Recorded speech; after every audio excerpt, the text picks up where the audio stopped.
अहो ऐकलत का?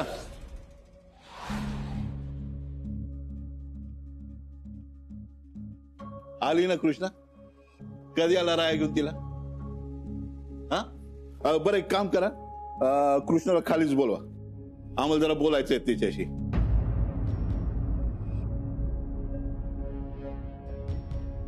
काय झालं?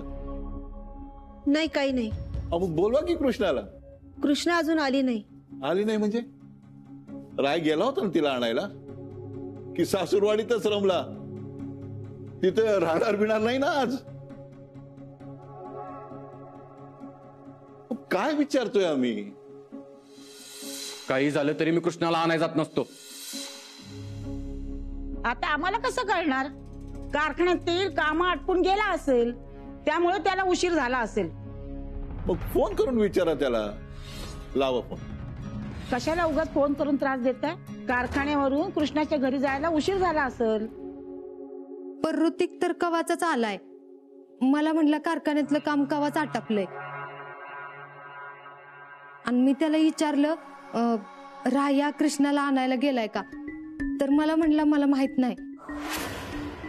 मला नाही वाटत राया कृष्णाला आणायला गेला असेल. ताबडतोब फोन लावा रायाला.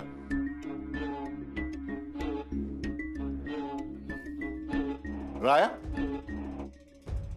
तुम्ही एकटेच? कृष्णा कुठे आहे?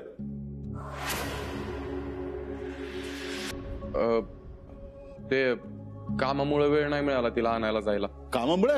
थकला असेल तो. चेहऱ्यावरनं किती दमल्यासारखा दिसतोय. एक काम करूयात का, आपण जाऊयात कृष्णाला आणायला? नाही,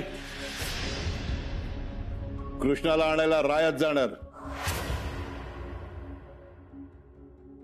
कृष्णाला आणणं ही त्याची जबाबदारी आहे आणि ती त्यालाच पार पाडावी लागणार. आणि यात आम्हाला दुसरी कुठलीही कारण नको आहेत. कृष्णाला रायात आणणार, विषय संपला.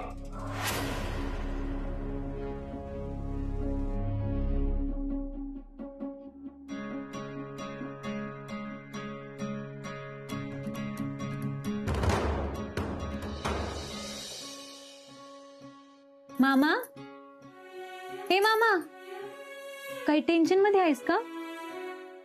नाही नाही, अगं तू सासरी जाणार ना, म्हणून थोडं वाईट वाटलं. तुझ्याशिवाय हे घर खायला उठतं ग. वय खरं आहे त्यांचं. पण तिला सासरी तर जावंच लागल ना, लगीन झालंय आता तिचं. कृष्णे, अगं रायांचा काही फोन आलता का? नाही म्हणजे त्यासनी करमत नाही तुझ्याशिवाय म्हणली होतीस म्हणून विचारलं. अगं मीच सांगितलं त्याला फोन करू नको म्हणून. मी म्हणलं मी माझ्या मामा मामींकडे निघाली, तेव्हा त्यांच्याशी लई भरभरून बोलायचं आहे मला, त्यांच्यासोबत लई येळ घालवायचा आहे, तेव्हा तू मला फोन करून त्रास देऊ नकोस म्हणून. आणि आता फोन नको म्हणल्यावरती थोड्याच वेळात मेसेज सुरू होतील बघ. पण उद्या सकाळी लवकर न्यायला येणार आहेत ना ती?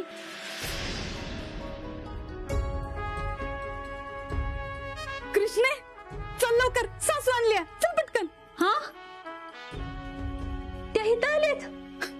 अगं तुझी खरी सासू नाही, शेकोटी पेटवायला चगाळ आणले, त्याला आपण सासू बोलतो. हे बी सरलीस वय.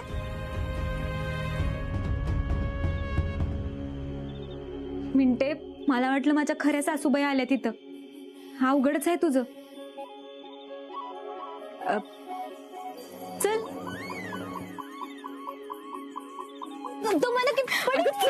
तुम्हाला अगं चल. अगं बाई, ह्यांना मी बोलवलेस वे. हा मग आपण माहेरला आलोय, म्हटलं परत सगळी लहानपणीची मजा करूनच टाकूयात. परत अशी संधी मिळाल नाही मिळाल. हा तिथे इकडं.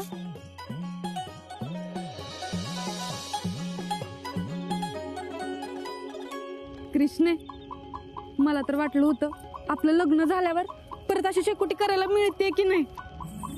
आपण दिवाळीत अशी शेकोटी करत किती रात्री जागवल्यात ना.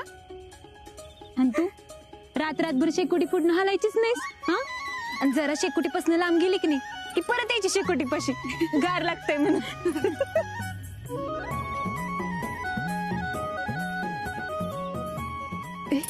आपण लहानपणीचे खेळ खेळूयात का?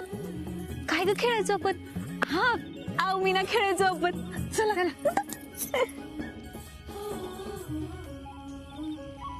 आओ मीना सुपर सीना, आओ मीना सुपर सीना, big boy lazy girl statue.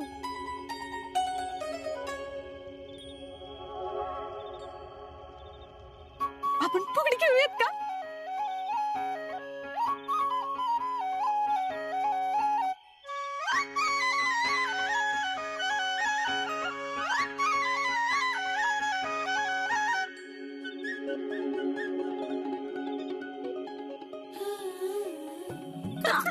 लहानपणीचीच आठवण करून दिलीस.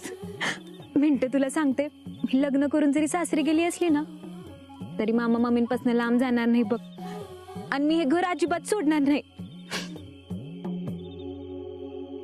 आज किती दिवसांना घराबाहेरची शेकोटी पेटवल्या पोरींनी. थंडीत एक दिवस बी जात नव्हता कृष्णीचा. ज्या दिवशी पोरींनी शेकोटी पेटवली नसल गप्पा मारल्या नसत्या. पण आता कसं सांगू तिला की ही शेवटची शेकोटी आहे. ही घर, ही अंगण आता आपलं नसणार आहे. ज्या घरात कृष्णी वाढली, खेळली, लहानाची मोठी झाली, ती घर आता तिचं नसणार आहे. तिथं तिला कधीच येता येणार नाही. मला हे घर सोडून नाही जायचं. अशी मला खरंच माफ कर ग. मी तुला कधीच कसलं सुख देऊ शकलो नाही. त्याच्यातच माझ्यामुळे आता तुझ्या डोक्यावरचे घराचं छत सुद्धा जाते. पण अशी तू काळजी करू नको. मी रातून दिवसा कष्ट करेन, सगळं कर्ज फेडीन.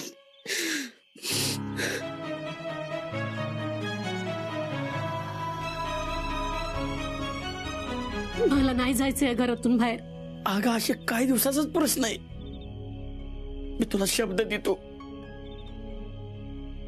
मी सगळं कर्ज फेडेन, म्हणजे आपलं घर सोडवेन. चल डोळपूस बघू. अगं कृष्णाने विचारलं तर काय उत्तर देशील तू? डोळपूस.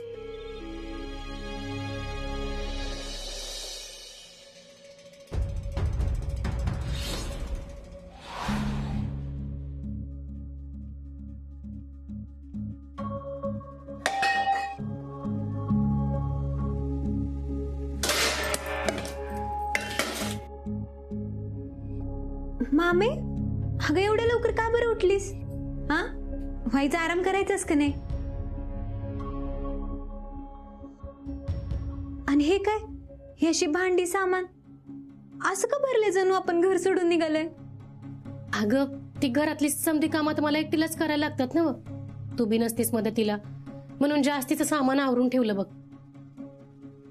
अगं माय माझे, मला सांगायचंच का नाही, मी केली असती मदत. काय गरज होती का एकटीनं करायची? हा, आता मी आले तुझ्या सासरला तर देशील बाई मला काम करून? नाही ना व. आणि तसं बी तुझ्या सासरे गेल्यावर तुला काम करायचीच आहे ती. आता माहेरी आलेस तर वाईस 2-4 दिवस आराम कर की. हा, तू काम कर, मी आराम करत बसते. काय मामे, मी एक काम करते, मी अंगण सारवते. हा, आलेच. आता काय उपयोग आहे अंगण सारून?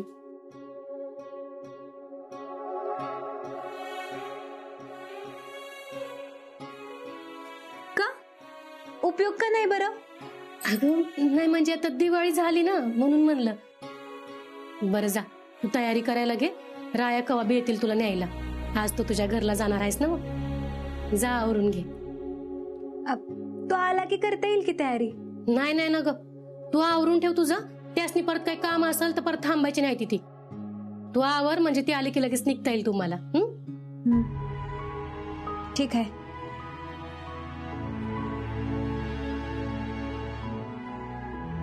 हे तर लोक लेक माहेरी आले की तिने आणखीन 3-4 दिवस राहावं म्हणून धडपडत असते ती.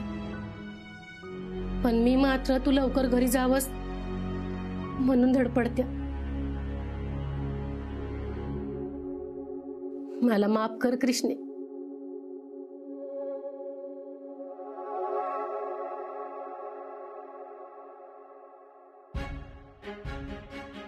कृष्णाला आणायला रायात जाणार. कृष्णाला आणणं ही त्याची जबाबदारी आहे. आणि ती त्यालाच पार पाडावी लागणार. आणि यात आम्हाला दुसरी कुठलीही कारण नकोयत. कृष्णाला रायात चढणार, विषय संपला. जोवर तू मला तुझी बायको म्हणून स्वीकारत नाहीस तोवर मी या घरात पाऊल सुद्धा ठेवणार नाही.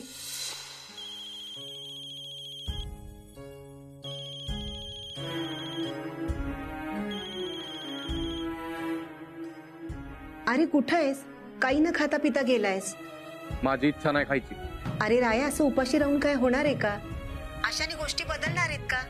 तू एकदा भाऊसाहेबांची का नाही बोलत या सगळ्यावर? हे बघ, माझ्यात हिंमत नाही. तूच बोल त्यांच्याशी. त्यांना सांग कृष्णाला आणायला मी जाणार नाही म्हणून. अरे असं वागू नकोस.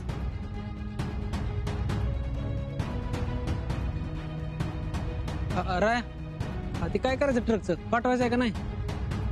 आरती,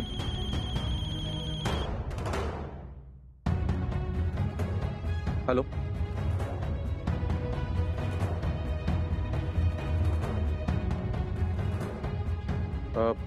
तुम्ही काळजी करू नका. आजच्या आज तुमचा माल तुमच्यापर्यंत पोहोचवेल. राया, कृष्णाची सही घेतल्याशिवाय ट्रक सोडता नाही येणार आपल्याला. मी काय म्हणतोय, आपणच करायची कसं? ए पप्या, तुला माहिती आहे ना, धंद्यात लबाडी मला अजिबात चालत नाही. अरे यार, मी तुझ्या फायद्याचीच गोष्ट बोलतोय की आता तू त्यांना शब्द दिलाय, आता कृष्णाने सही केल्याशिवाय आपल्याला ट्रक पाठवता येईल का?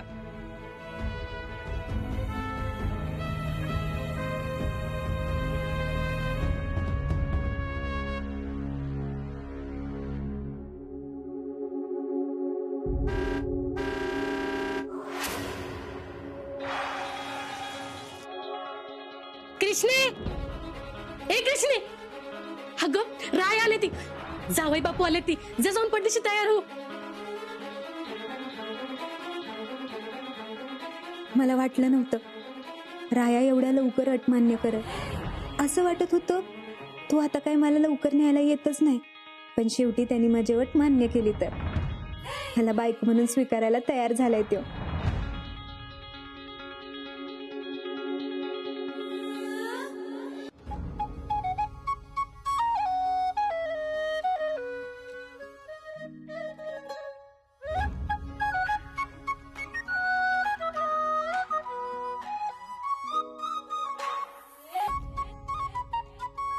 आज खऱ्या अर्थानं मी रायाची बायको म्हणून सासरी जाणार.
राया कुठे?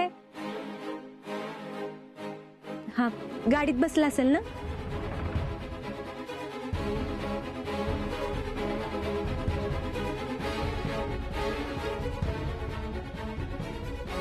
राया कुठे? तो नाही आला. अच्छा, म्हणजे तुम्हाला न्यायला पाठवलंय का मला? नाही, विश्वजित साहेबांच्या कंपनीला जो माल पाठवायचा आहे तो माल पाठवायसाठी तुझी सही पाहिजे म्हणून आलोय आम्ही. कुठे राया?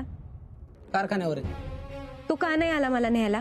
अगं तो कामात होता म्हणून नाही आला. हे बघ, इथं सही कर, माल पाठवायचा आम्हाला लवकर. ठीक आहे? मी माल चेक केल्याशिवाय यावर सही नाही करू शकत. भाऊसाहेबांनी माझ्यावर चांगला माल पोचवायची जबाबदारी दिली आहे आणि त्यात मी हलगर्जीपणा करणार नाही. मी माल चेक करीन आणि मगच सही करीन. पण रायाची ऑर्डर आहे, तू ह्याच्यावर सही करावी म्हणून. या तुम्ही. आणि यावर सही? मी सांगितलं ना मला जे सांगायचं होतं ते.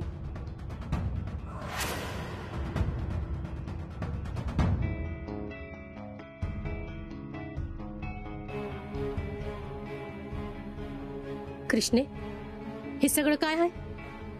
मला खरं सांग, तुझ्यामध्ये न रायात काय भांडण झालंय का? हा? अगं मामी, आम्ही लहान आहे का भांडायला? खोटं बोलू नकस. तुझं डोळंच सांगतात तुझ्या तन रायात नक्कीच काहीतरी झालंय आणि त्याचा तुला लई त्रास होतोय. बोल कृष्णे, तुला शपथ आहे माझी.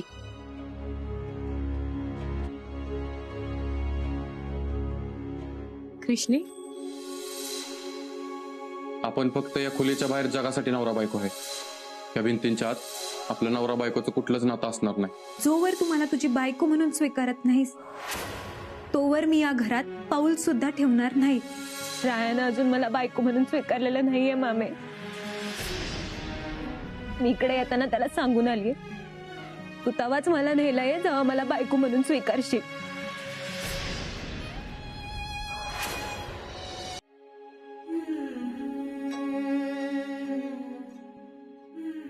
अगं मामी, दूध पार होतो झाले की ग? कुठे लक्ष आहे तुझं? हा, काय ग? तुला काय पाहिजे का? नाही, मला काय बी नकोय ग. पण तू कुठं हरवलीस? अगं दूध पाक तू केलं. कुठल्या विचारात होतीस? नाही अगं, कुठलाच नाही. मी तुला रायाबद्दल जे काय बाय सांगितलं तेच तुझ्या डोक्यात सुरू आहे ना? कृष्णे, अगं माझी लई स्वप्न होती बघ. तुझा संसार सुखाचा व्हावा, जगातला सगळ्यात चांगला माणूस तुझा नवरा असावा. तुला जी जी ह्या घरात मिळाली नाहीत ती सगळी सुख तुझ्या सासरी मिळाली. पण रायान तुला स्वीकारलं नाही सांगितल्यापासून माझं डोकंच काम करायचं बंद झालंय. मला काही सुधरच ना बघ. तू नका काळजी करूस. माझ्या नशिबात जे लिहिलंय तेच होईल. अगं असं नसतं ग कृष्णे. अगं संसारात भांड्याला भांडही लागतच. तुझ्या मामाची माझी काही कमी भांडण होतात व्हय? हा, पण म्हणून आम्ही संसारात अशी कुठली बी अट ठेवली नाही. हे एकानं उधळून लावलं तर दुसऱ्यानं सावरायचं असतं. आणि इथं तर तूच राहायला सांगून बसलीस की मला बायको म्हणून स्वीकारत नाहीस, त्यावर न्यायला येऊ नकोस म्हणून. तो तुला न्यायला आला नाही तर काय करायचं आपण? अगं अशानं कसा संसार टिकणार तुमचा? मामे, तुझं समज खरं आहे आणि मला तुझी काळजी बी कळते.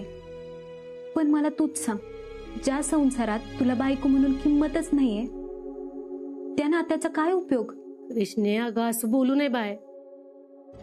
ही बघ, रायाला थोडा येळ दे. त्याला त्याची चूक नक्की कळल बघ. तू मला सांग, आपण वावरात भाजी लावतो ती अशी सोडून देतो हे ग? नाही ना. आपण तिला खत पाणी घालतो, तण काढतो, तेव्हा कुठं जाऊन चांगली भाजी येते. अगं नात्यात बी असंच असतंय बाय. मनातनं रागाचं तण काढून टाकायला लागतंय आणि त्याला पिरमाचं खत पाणी घालायला लागतं. तेव्हा कुठं ते नातं जाऊन आकार घेतं, फुलतं. तू हाट सोड पोरी, जा सासरी.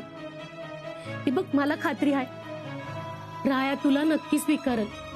नाही मामे, भांडण झालं असतं तर मी माघारी घेतलं असतं. कारण नात्यात भांडण पण प्रेमामधनच होत्यात ग. आणि इथं तर रायाचं माझ्यावर प्रेमच नाहीये. त्याला मी बायको म्हणून पसंतच नाहीये ग. मग मी कशी जाऊ माघारी? त्यामुळं मामे, जोपर्यंत राया मला सन्मानानं माघारी नेत नाही तोपर्यंत मी जाणार नाही.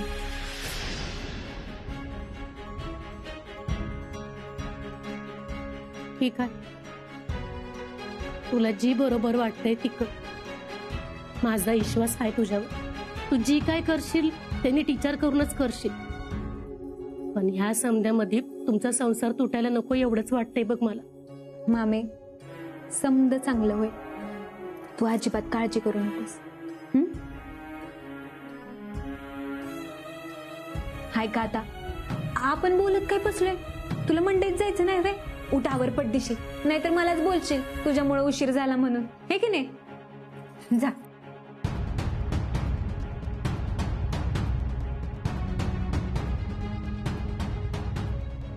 कधी कधी नातं टिकवण्यासाठी ते ताणावं लागतं. त्याशिवाय माणसाला आपली किंमत कळत नाही. आणि मला विश्वास आहे रायाला एक दिवस बायको म्हणून माझी किंमत नक्की कळेल.